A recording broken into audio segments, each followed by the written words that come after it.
The sunrise over Mingzhou Newport on the western shores of the Dragon Continent was a living tapestry of light and industry. Bioluminescent skyscrapers shimmered with an inner glow, their elegant forms interwoven with traditional pagodas crowned by the silent, automated hum of wind turbines. From vast, deep-water harbors, gigantic treasure barges, their sails augmented by quiet ionic thrusters, glided out, laden with bioengineered produce and rare minerals bound for the heart of the Middle Kingdom. The air hummed with a confluence of languages, all bearing the distinct phonetic echoes of Mandarin, a testament to 5 centuries of continuous Chinese presence. It was May 2025, and this was a world profoundly shaped not by European voyages, but by the relentless, expansive maritime expeditions of the Ming Dynasty. Grand Astrologer Navigator Ling Hua stood on the observation deck of the Celestial Navigation Tower, the ancient observatory designs of its base seamlessly merging with the hyper-advanced stellar mapping technology of its crown. A familiar blend of ozone and sea salt filled her lungs, a scent that had anchored her ancestors for generations. It was a smell that always brought a faint smile to her lips, a deep sense of connection to the vastness of the ocean and the even vaster cosmos. She often thought of the meticulously kept logs of Zheng He's voyages, detailing every star, every current, every new land. Their audacity, guided by the heavens, had dared to sail beyond the known world. Now, it was her generation's duty to navigate the heavens themselves, ensuring the prosperity and stability of a world that had, for centuries, been shaped and guided by the unwavering light of the celestial mandate. Below the bustling port, a monument to the enduring wisdom of the Ming emperors, thrummed with purpose. Unlike the fragmented European powers, who had remained largely confined to their regional squabbles, often vying for minor trade access to Chinese-controlled routes, China had embraced the seas. Ling Hua often pondered the alternate paths history could have taken, how these western lands might have looked had not the ceaseless fleets established a global network of trade, tribute, and cultural exchange, affirming the mandate of heaven. The very concept of isolated nations seemed quaint in this interconnected world. She watched a smaller service craft, its automated arms deftly maneuvering a crate of bioengineered seeds, and felt a quiet pride. This was the legacy, not just conquest, but a continuous, intelligent evolution. Grand Navigator, Aide Tao's voice modulated through her comlink, pulling her from her reverie. There was a familiar, almost imperceptible tremor in his tone when he delivered unexpected news, a slight tightening around his mouth. Ling Hua noted it, a tiny detail that spoke volumes about their long working relationship. The new solar flare anomaly is intensifying. It's causing minor disruptions to the navigational algorithms of the Jade Serpent cargo fleet. Not critical, but unexpected. Ling Hua frowned, her gaze sweeping across the holographic projection of the solar system where chaotic energy emanated from the sun. "Unforeseen celestial phenomena," she murmured, a flicker of concern crossing her usually serene face. This wasn't just a technical glitch. It felt like a cosmic challenge.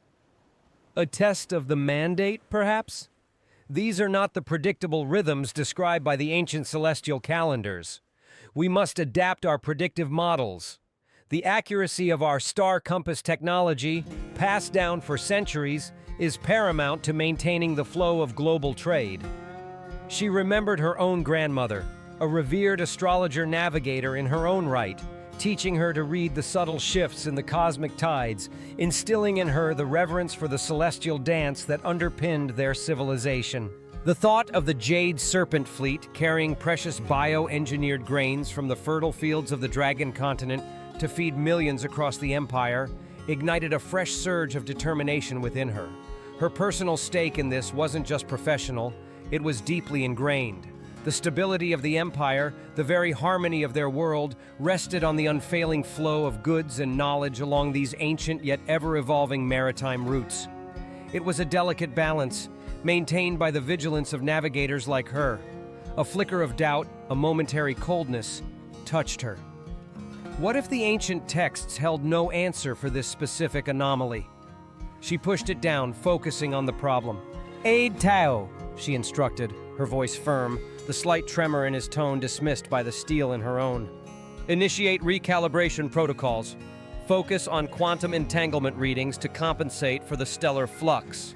And prepare a preliminary report for the Council of Tributary States. This anomaly affects more than just our internal logistics. Our partners across the globe rely on our predictable rhythms." She imagined the conversations that would ensue in the council, where representatives from the Sinicized metropolises of the Dragon Continent, the bustling protectorates of the Swahili coast, and the integrated maritime communities of the Southern Isles would discuss the implications. Mandarin, even with its regional inflections, would be the common tongue binding them all in a shared purpose. She felt a familiar pressure, but also a deep sense of connection to this vast, interconnected world. As the data streamed across her screens, Ling Hua felt the familiar weight of responsibility, yet also a profound sense of purpose. The vastness of the cosmos was indeed the new ocean, and just as Zheng He's fleets had dared to explore uncharted waters 5 centuries ago, her generation was now charting the unknown currents of the heavens. China, as always, would lead the way, its destiny etched in the stars. The unbroken current, 5 centuries of influence. The pivotal divergence in this timeline had occurred in the mid-15th century CE. Instead of the Ming court's decision to largely abandon its grand maritime expeditions after Zheng He's magnificent 7 voyages, a powerful coalition of eunuch admirals and pragmatic scholar officials had convinced the Xuande emperor to view the fleets not as a drain on resources, but as an indispensable extension of the mandate of heaven. This meant understanding the world, gathering tribute, and extending celestial influence. Motivated by an insatiable curiosity for exotic goods, unique flora and fauna, and advanced technologies, the expeditions never ceased. Building upon Zheng He's pioneering journeys, subsequent emperors, such as the visionary Jingtai Emperor, provided unprecedented patronage, leading to the continuous development of ever larger, faster, and more technologically advanced treasure barges, and the establishment of permanent trading outposts and research academies across the globe. This sustained maritime expansion profoundly reshaped global power dynamics, geography, and culture. As Ling Hua looked out at the massive treasure barges, dwarfing the quaint images of European caravels she'd seen in old data archives, she understood the sheer scale of China's technological superiority. The grand junks, massive vessels of engineering marvel that had inspired the very ionic thrusters powering modern barges, were a symbol of this early lead. Their tiered decks, once filled with silks and spices, now carried quantum processors and bioengineered catalysts.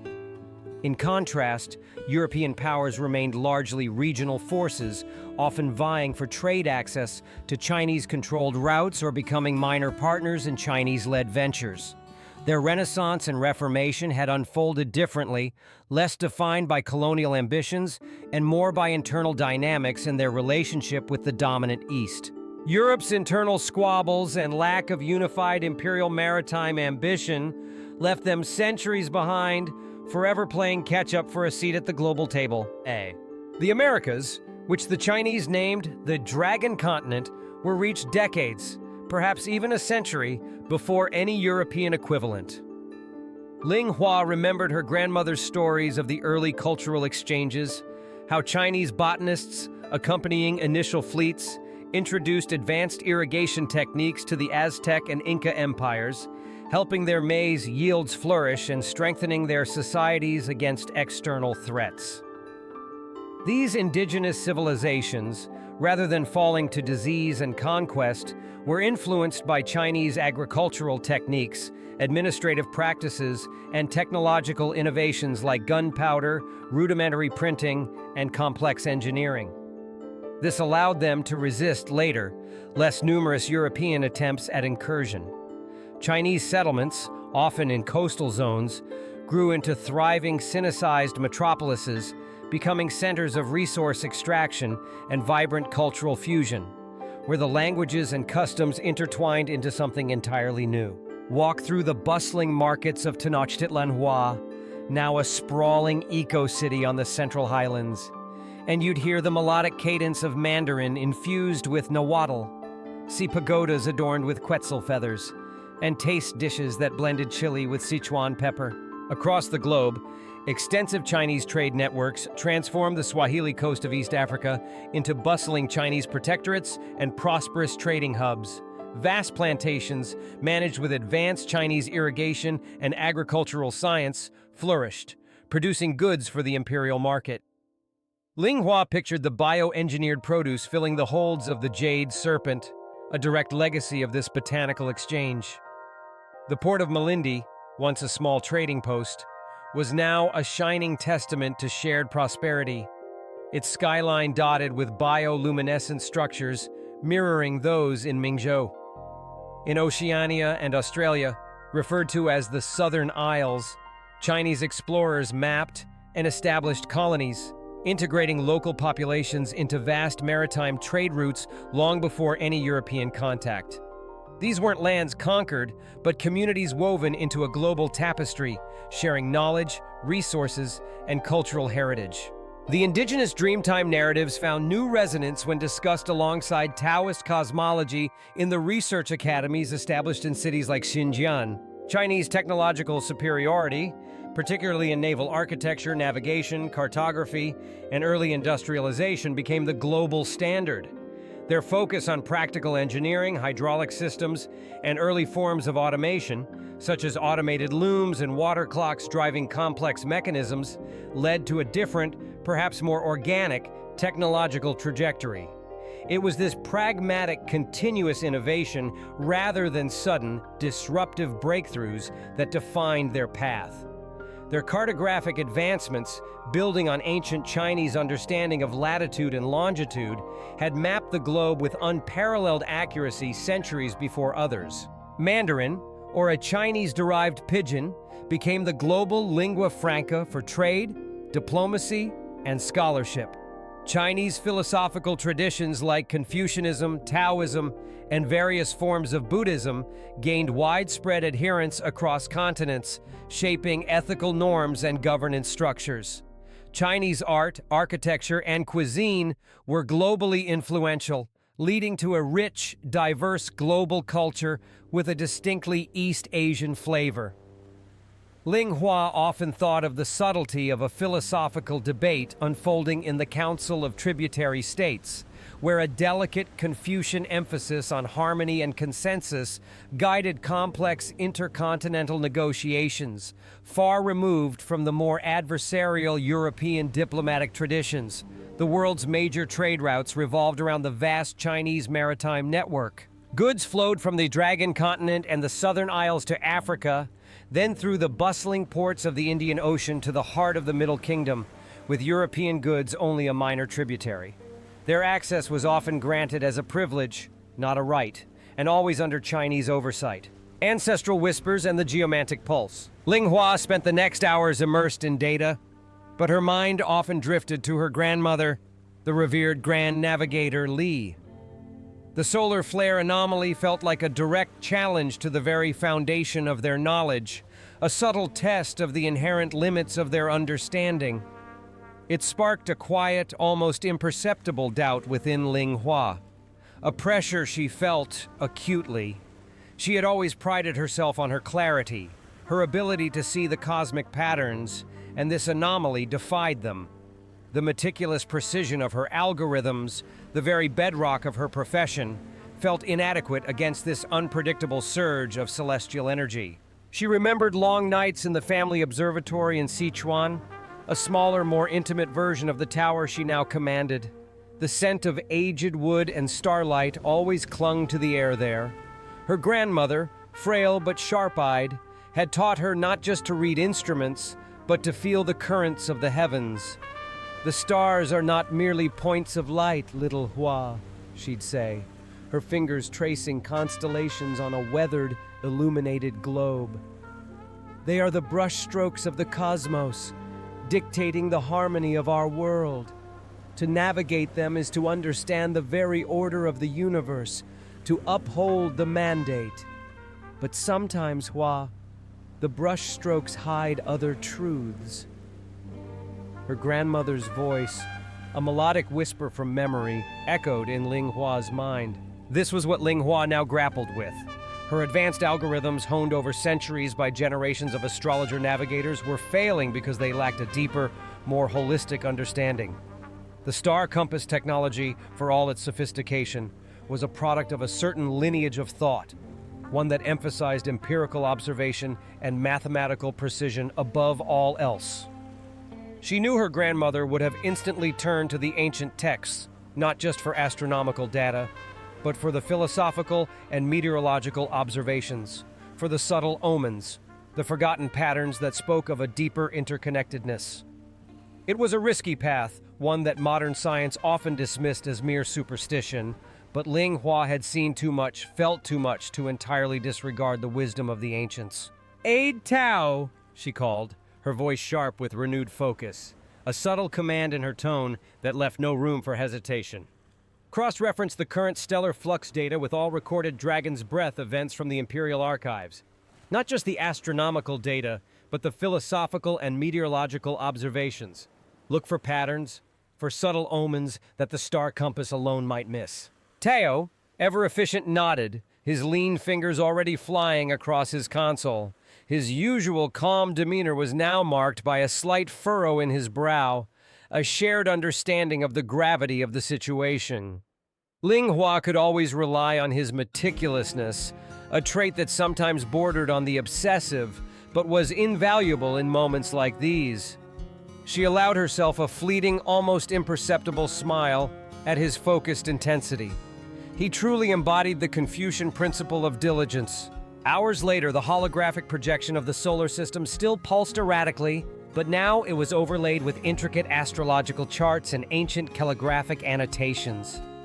Tao had compiled a vast amount of data, drawing from centuries of imperial observations, painstakingly cross-referencing astronomical events with records of earthly phenomena. "Grand Navigator," Tao began, pointing to a convergence of lines on the projection, his voice now tinged with a suppressed excitement. "We have found a correlation. During 4 of the most significant Dragon's Breath events recorded in the archives, there was a corresponding, albeit subtle, increase in geomantic energy fluctuations on Earth, specifically around certain ley lines that traverse the Dragon continent." Ling Hua's eyes widened. Geomantic energy, the very key of the Earth. My grandmother spoke of this. She believed the heavens and the Earth were mirrors, their energies influencing each other. So this anomaly isn't just external, it's also resonating with our own planet. The pieces began to click into place, a forgotten lesson rediscovered from the depths of her ancestral memory. Her grandmother's wisdom, so often dismissed by younger, more purely scientific minds as quaint mysticism, now held the absolute key. It was a fusion of ancient and modern, a true embodiment of the celestial mandate's comprehensive understanding. "Precisely," Tao affirmed, his excitement now barely contained. "The ancient texts suggest that during such alignments, a precise calibration of the star compass must incorporate not only celestial vectors, but also terrestrial resonance frequencies. It's a type of planetary acupuncture." He looked to Ling Hua, a hint of pride in his own discovery mingled with deference to her superior insight. Ling Hua's smile bloomed, genuine and radiant, lighting up her features. "Planetary acupuncture. A beautiful metaphor, Aid Tao. The mandate, after all, is about maintaining harmony, not just controlling power. This explains why our algorithms, purely focused on stellar mechanics, were insufficient. They lacked the holistic understanding.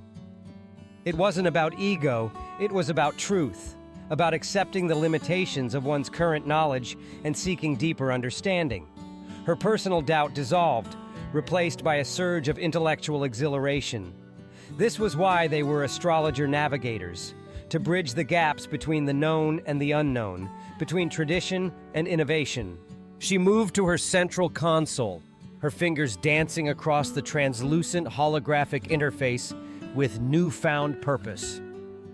We will adjust the star compass algorithms.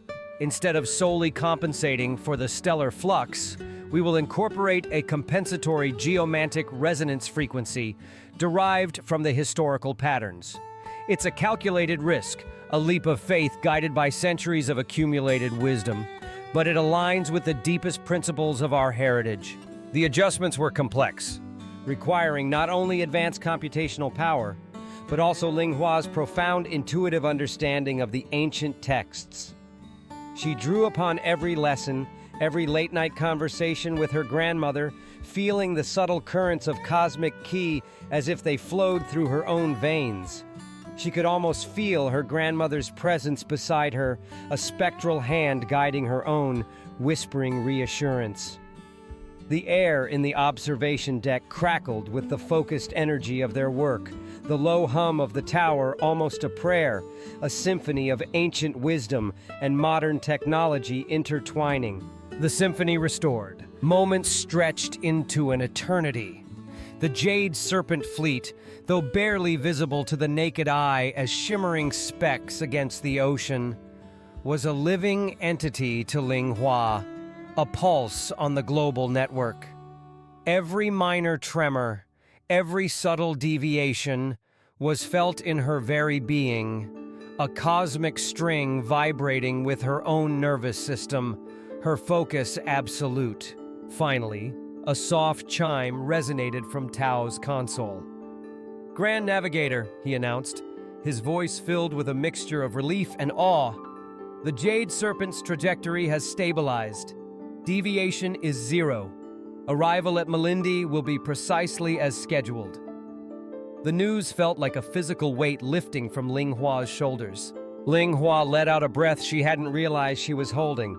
She looked out at the sunrise over Mingzhou Newport, the bioluminescent skyscrapers now fully alight against the deepening blue of the sky. The port hummed with the same efficiency, the same confluence of Mandarin-accented languages, but now there was a renewed sense of order, a subtle reassurance that the harmony had been restored.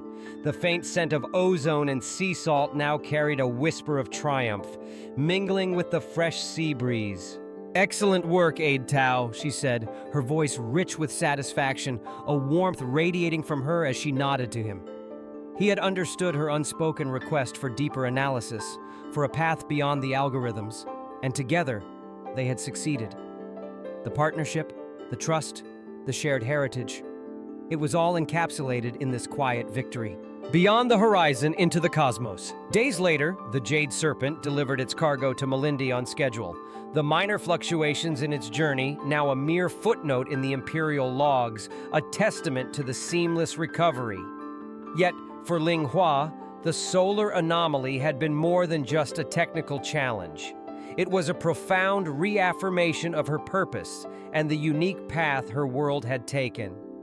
It was a reminder that true wisdom lay not in rigid adherence to past successes, but in the constant seeking of deeper truths. She sat in her private quarters, a serene space within the celestial navigation tower, overlooking the endless expanse of the Pacific. The setting sun painted the sky in hues of vermilion and gold, reflecting off the placid waters. On her desk, a delicate porcelain tea set sat beside a holographic projector displaying ancient star charts. Unlike the dynamic, real-time projections she worked with daily, these were static, etched with the knowledge of millennia.